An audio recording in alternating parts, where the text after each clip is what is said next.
March 1945, East Bank of the Rhine, Germany. Hedman Klaus Bergman peers through his binoculars. On the opposite bank, American engineers have just started.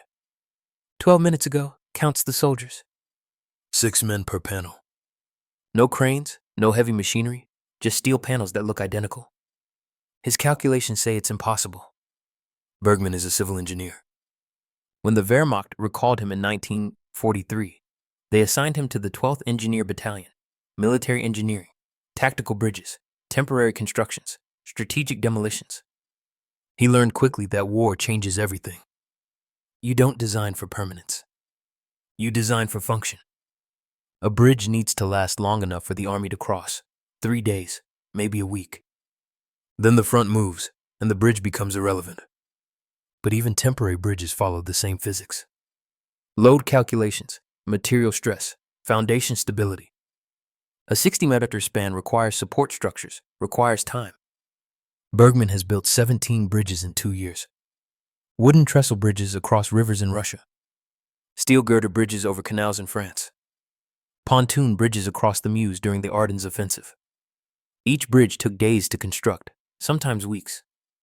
He has also destroyed 23 enemy bridges, blown railway bridges in Ukraine, demolished highway bridges in Belgium, collapsed stone arch bridges across the Rhine during the German retreat. The strategy was simple. Every destroyed bridge delays the enemy advance by weeks. Time for German forces to regroup. Time to establish new defensive lines. Time to prepare counterattacks. Operation Plunder began 24 hours ago. The largest amphibious assault since D-Day. British and American forces crossed the Rhine north of Wesel under cover of darkness. 20,000 men established bridgeheads on the east bank. Another 100,000 wait on the west bank. They need bridges, heavy bridges, bridges that can carry tanks and artillery and supply trucks. Bergman knows the German calculations. Every Rhine bridge was destroyed during the retreat. Massive stone and steel structures built to carry civilian traffic for decades. The Ludendorff Bridge at Remagen collapsed even after the Americans captured it intact. Too much damage from German demolition attempts. To rebuild those bridges, the Allies need time. Engineering surveys, foundation work, heavy construction equipment, skilled labor. 3 weeks minimum. That's what German intelligence calculated. 3 weeks before the Allies can move heavy armor across the Rhine in significant numbers. 3 weeks for the Wehrmacht to consolidate defenses, to move reserves into position, to prepare the defense of the Ruhr industrial region. The entire German defensive strategy depends on those 3 weeks. Bergman looks through the binoculars again, 30 minutes since the Americans started. 4 modules in position. He opens his field notebook, sketches what he sees, notes the dimensions, counts the soldiers, records the time. Modular panels, steel construction, approximately 3 mil per panel, 6-man teams, no heavy machinery visible, no foundation work, direct ground placement. He closes the notebook, looks at his watch. 32 minutes on the American bank. The 5th module slides into position. Bergman does the math. If they maintain this pace, they'll complete the bridge in under 6 hours. Impossible.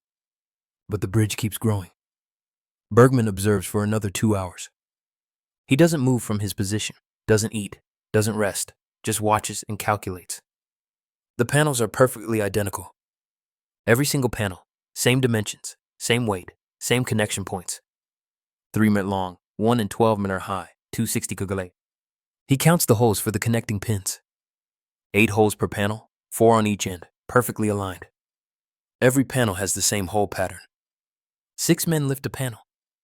They carry it to position. No special equipment, no lifting machinery, just 6 soldiers and a steel panel. They position it next to the previous panel. The holes align perfectly. No adjustment needed. No measuring, no checking. 4 steel pins slide through the holes. 1 soldier uses a pneumatic hammer. 30 seconds per pin. 2 minutes total.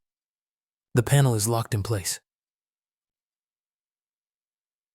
Next panel. Same procedure. Same timing.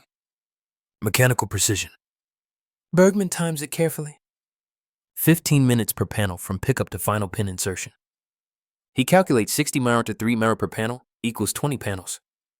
20 panels at 15 minutes each equals 300 minutes. 5. Oh, but that's just the horizontal span. A bridge needs vertical supports, needs lateral bracing, needs anchoring. He watches more carefully. The Americans aren't building traditional foundations. No concrete. No excavation. They're using large steel plates, base plates, heavy but portable. They position them on the ground, check level with a simple tool, and move on. No waiting for concrete to cure. No foundation settling time, just steel on earth. The vertical supports are the same panels, identical panels rotated 90 degrees, the same 8 holes, the same 4 pins, the same connection system. Bergman understands now the entire bridge uses one component, one single standardized panel. Horizontal spans. Use the panel flat. Vertical supports. Rotate the panel. Lateral bracing. Angle the panel. Reinforcement. Stack the panels. Every connection uses the same pins. Every joint uses the same holes. Every assembly procedure is identical. There are no special components, no custom pieces, no unique parts for specific locations. A soldier trained to assemble one section can assemble any section.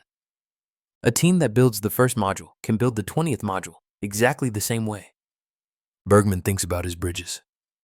Every bridge was unique, custom designed for specific site conditions, river depth, soil composition, load requirements.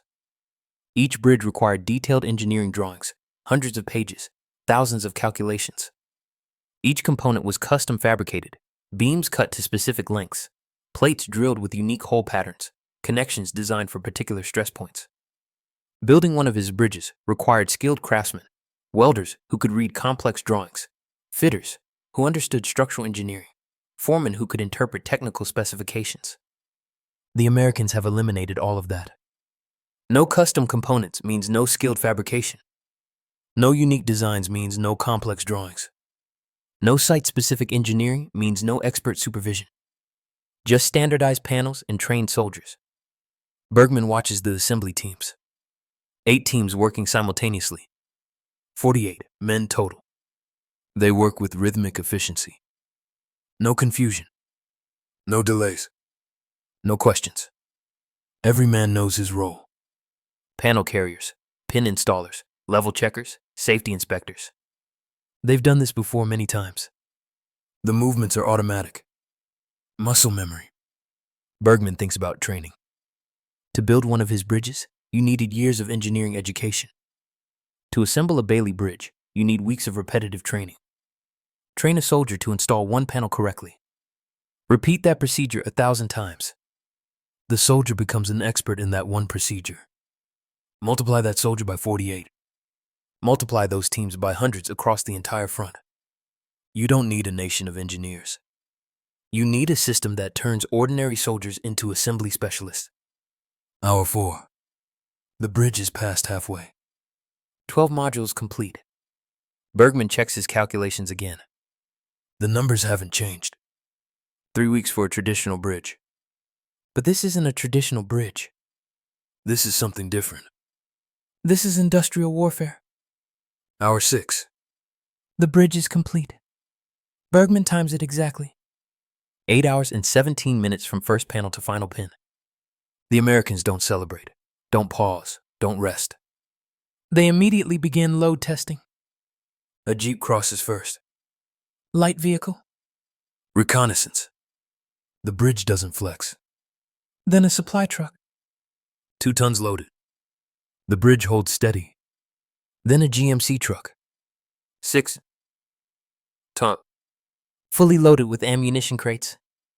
The bridge absorbs the weight without visible stress. Bergman watches through binoculars. He's looking for specific signs.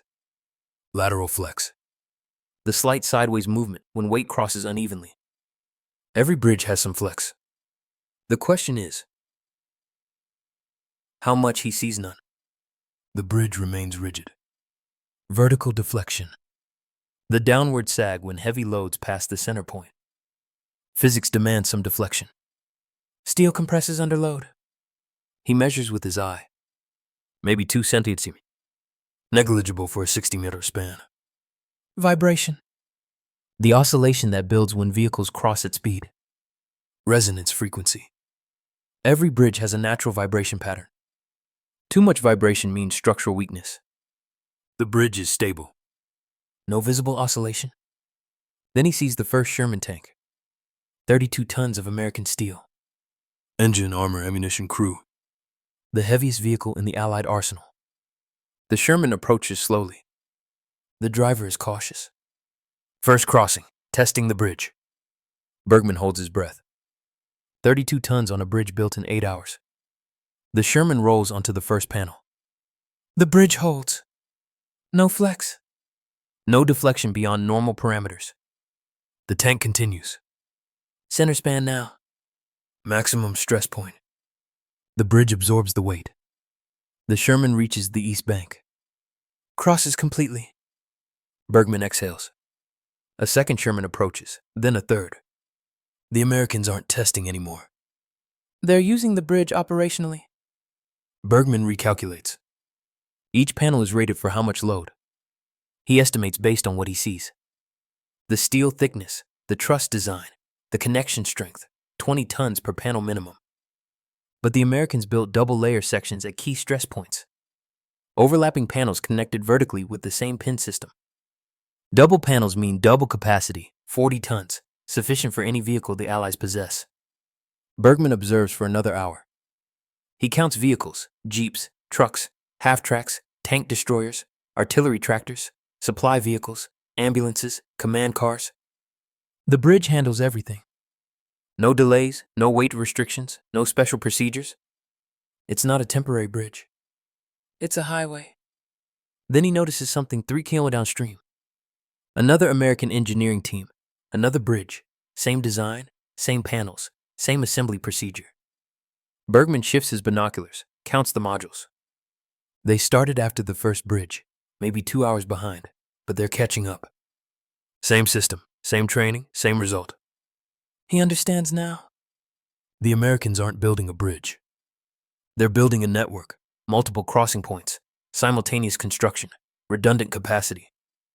If the Germans destroy one bridge, 3 others remain operational. If one bridge reaches capacity, traffic diverts to another. If one crossing point comes under artillery fire, the entire operation doesn't stop. It's not engineering, it's logistics. Bergman opens his notebook, calculates. If each team builds a bridge in 8 hours, and the Americans have 10 teams along this sector of the Rhine, they can build 10 bridges in 1 day. 10 bridges in 1 day. The Wehrmacht spent 6 months destroying 23 bridges across the Rhine. Months of preparation, tons of explosives, careful demolition to ensure complete destruction. The Americans can replace them all in 3 days. Bergman stares at that calculation, checks it again. The math is correct. 3 days to rebuild what took 6 months to destroy. He thinks about German defensive planning. Every destroyed bridge was a victory. Every collapsed span meant weeks of delay for the Allied advance. Time for the Wehrmacht to regroup. Time to establish new defensive lines. Time to move reserves into position. The entire strategy depended on those destroyed bridges, on the time required to rebuild them. 3 weeks. That's what German intelligence calculated. 3 weeks minimum for the Allies to restore Rhine crossing capacity.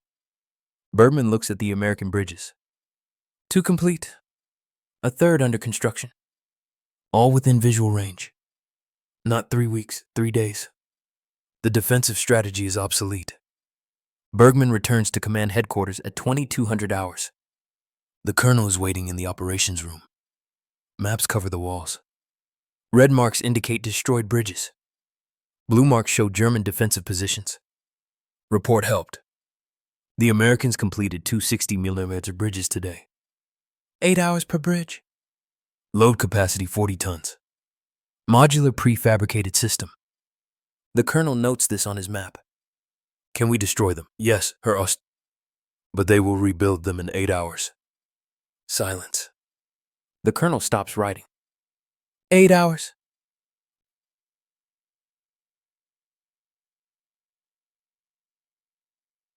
Harrow burst. I observed the complete construction process. Standardized panels. Trained assembly teams. No specialized engineering required.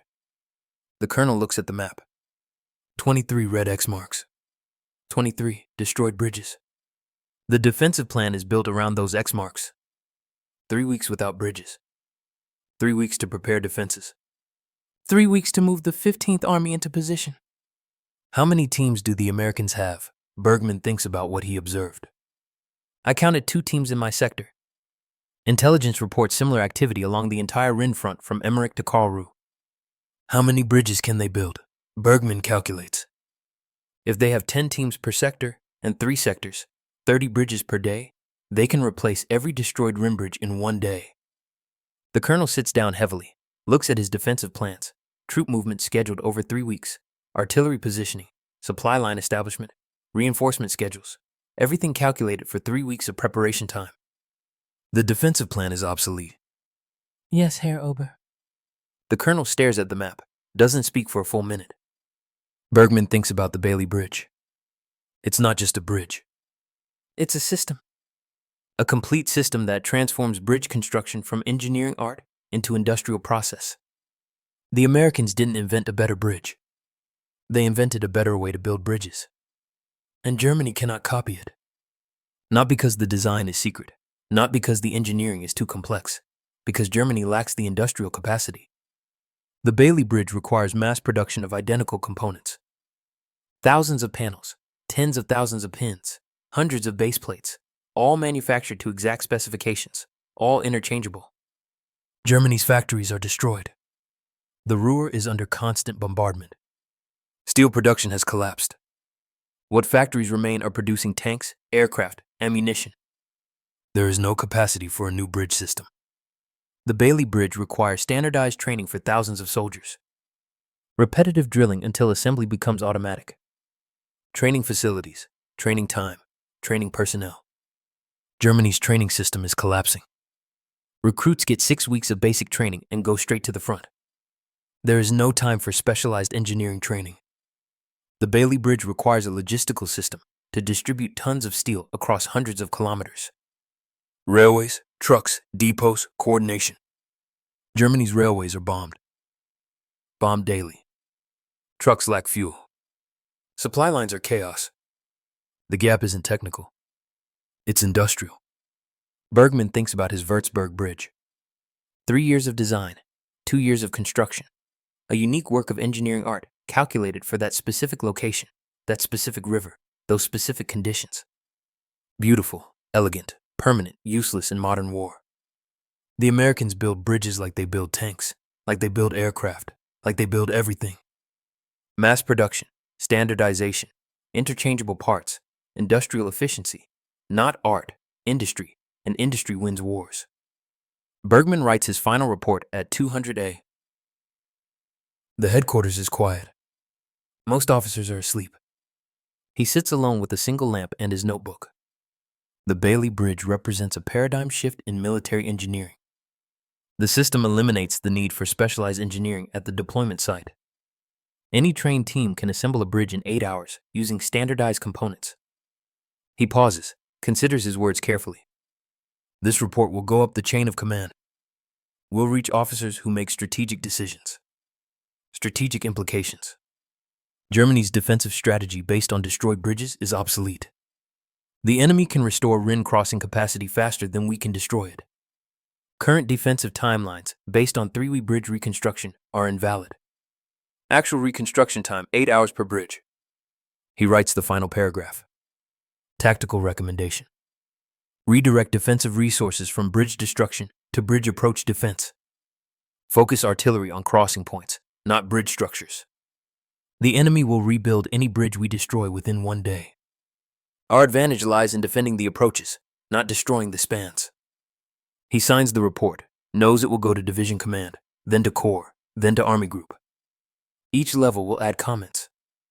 Each commander will adjust the assessment to fit their own understanding. By the time it reaches someone who can actually change strategy, it will be too late.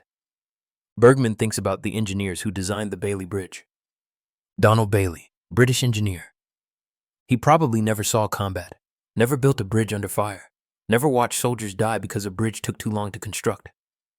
But he understood something fundamental about modern war. Speed matters more than elegance. Standardization matters more than customization. Mass production matters more than perfection. The Bailey Bridge isn't the best bridge ever designed. It's the best bridge for industrial warfare. And that makes all the difference. The Bailey Bridge became the most widely used military bridge system in history. Over 200 different configurations, deployed in every theater of World War II, from the Rhine to the Burma Road, from North Africa to the Pacific Islands. By war's end, Allied forces had built over 3,000 Bailey bridges. Total length, over 1,000 kilos of bridging. Some still stand today, converted to civilian use in Europe, Asia, and Africa. The system Bergman observed that March Day in 1945 represented more than engineering innovation. It represented the industrial advantage that decided the war. Not courage, not tactics, not strategy, production capacity, the ability to turn raw materials into functional systems faster than the enemy could destroy them. That's how wars are. If you enjoyed this video and want to see more stories from World War II, make sure to subscribe to the channel. Your support helps us bring more forgotten battles, hidden histories, and untold soldier stories to life. And let me know your thoughts in the comments. What event or perspective would you like to see next? I read every comment.